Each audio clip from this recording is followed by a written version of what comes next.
Halo teman-teman, kembali lagi bersama Natal Investment. Pada kesempatan kali ini saya akan menganalisa laporan keuangan kuartal pertamanya Era ya teman-teman. Atau Era swasembada, itu yang jual handphone lah banyaknya itu. Aksesoris handphone juga ada. Baik, tanpa berlama-lama lagi, mari kita bahas. Kasnya turun ya, dari 424 miliar ke 410 miliar. Aset lancarnya naik cukup signifikan dari 8,9 triliun ke 13 triliun. Total asetnya naik ya teman-teman, dari 14,2 triliun ke 20,7 triliun. Liabilitas selancarnya naik hampir dua kali lipat nih. 6,9 triliun ke 12,4 triliun. Total liabilitasnya naik teman-teman dari 7,4 triliun ke 13,3 triliun dan total ekuitasnya naik tapi tidak terlalu banyak lah daripada liabilitas selancarnya. Dari 6,4 triliun ke 6,9 triliun. Oke, ini untuk prediksi ekuitas di akhir tahun nanti itu menggunakan ini ya, peningkatan ekuitas dari kuartal pertama hingga kuartal 4 di tahun sebelumnya. Kalau kita lihat di sini 3 tahun sebelumnya itu di bawah 10% dan tidak konsisten. Jadi saya pakai angka berapa ya? 3 saja ya, 3% saja sehingga total ekuitas di akhir tahun nanti itu sekitar 7 7,1 triliun. Ya, next ke income statement-nya. Pendapatannya naik cukup signifikan teman-teman. Dari 11,4 triliun ke 14,7 triliun, naik 28%. Gross profit-nya naik juga dari 1,2 triliun ke 1,5 triliun. Operating income-nya turun teman-teman, dari 400 miliar ke 366 miliar.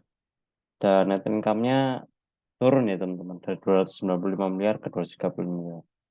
Nah, saya juga memprediksi berapa net income-nya. Sama seperti ekuitas metodenya, menggunakan data peningkatan net income dari kuartal pertama hingga kuartal 4.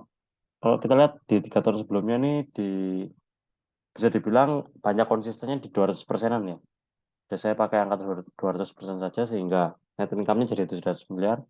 Dan jika net income kuartal pertama disetahunkan jadi 941 miliar.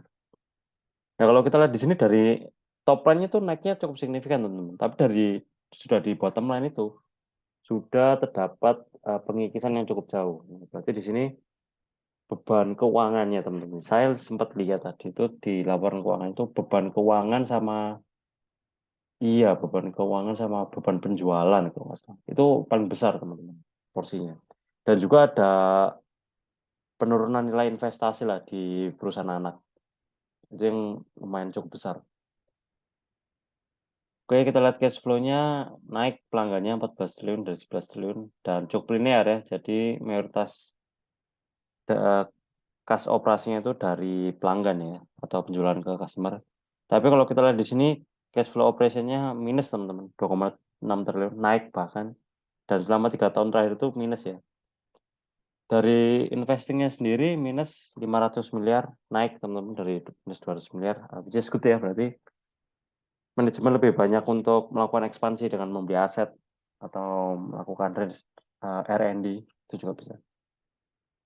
Pendanaannya sendiri tapi positif teman-teman, 2,1 triliun, cukup banyak ya. Kalau kita lihat dari 3 tahun terakhir ini positif semua dan bisa dibilang di atas rata-rata lah, rata-rata operasinya bahkan. Nah, kalau kita lihat di sini berarti manajemen lebih banyak menambah utangnya lah daripada melunasinya. Itu indikasi yang kurang bagus. Tapi kalau utang itu digunakan untuk apa namanya, melakukan ekspansi atau misalnya menambah lini produk itu juga bagus. Book value-nya 436, kita masuk ke rasionya ya. PBV 1,17 turun. Revenue per share-nya naik teman-teman dari 719 ke 927. IPS-nya 14. IPS tahunannya menggunakan asumsi yang ini teman. Net income yang ini 17 miliar. Ke 44. Gross profit 10%, operating profit 2%, net profit 1%. Kalau bisa dibilang ya dari segi profitabilitas agak kurang ya teman-teman. Dari top line-nya saja hanya 10% saja. Dan di net profitnya terkikis cukup jauh hingga sampai 2%-an, hampir 2%-an. Ya, ini tercermin juga ya kalau misalnya net income-nya minus. Jadi dari sisi efisiensi itu manajemen masih kurang. ROE 3% turun teman-teman. Tapi kalau misalnya dikali 4 kita setahun kan 12, sekian. Ya It's okay lah, not bad lah. ROE 114%, DER-nya 1,9 jelek ya teman-teman. Ini total liabilitasnya lebih besar daripada total ekuitasnya. Kalau kita lihat 6 triliun, liabilitasnya 13 triliun. Hampir 2 kali teman-teman. Tapi yang saya bilang tadi, kalau misalnya perusahaan berutang digunakan untuk memperbesar asetnya atau bukan memperbesar asetnya, untuk misalnya untuk mendukung suatu penjualan, misalnya ingin menambah mesin baru atau misalnya yang digunakan untuk bisa meningkatkan profitabilitas itu bagus. Tapi kalau hanya sekedar utang untuk misalnya membeli sesuatu yang tidak bisa bermanfaat bagi profit itu agak kurang. Karena rasionya 1,11 di sini cukup tebal ya, berarti aset lancarnya lebih besar daripada total liabilitas lancarnya, bahkan bisa dilunasi. Kalau begitu kita bisa ambil kesimpulan sederhana bahwa total liabilitasnya itu mayoritas dari liabilitas jangka panjang, teman-teman. Itu juga agak riskan ya, karena kan suku bunga juga lumayan tinggi ya sekarang. Oke, cash ratio-nya 0,0 teman-teman, bahkan 400 miliar aja nggak bisa mengcover 12 triliun.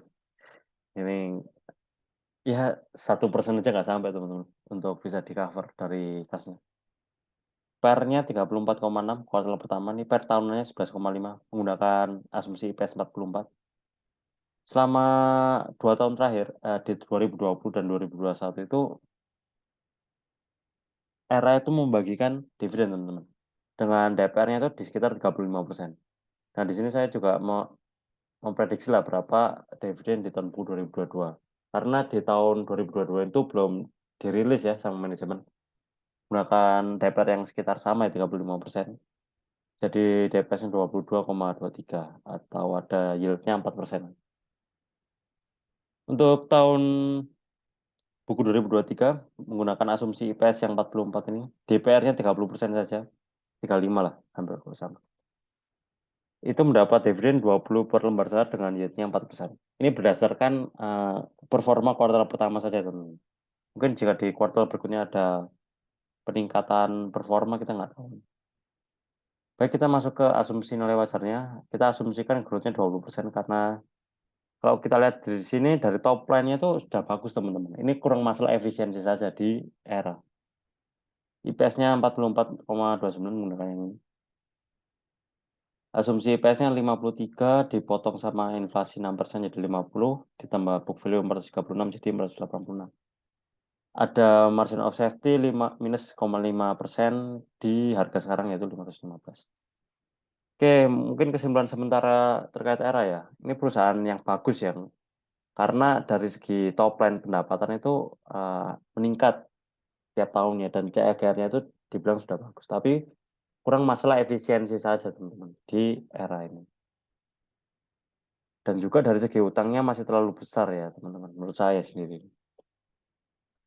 Karena kita tahu bahwa bisnis smartphone itu tiap tahun itu pasti akan selalu berkembang ya. Kenapa? Karena setiap merek itu selalu berlomba-lomba mengeluarkan fitur terbaru dari HP-nya, dari smartphone itu.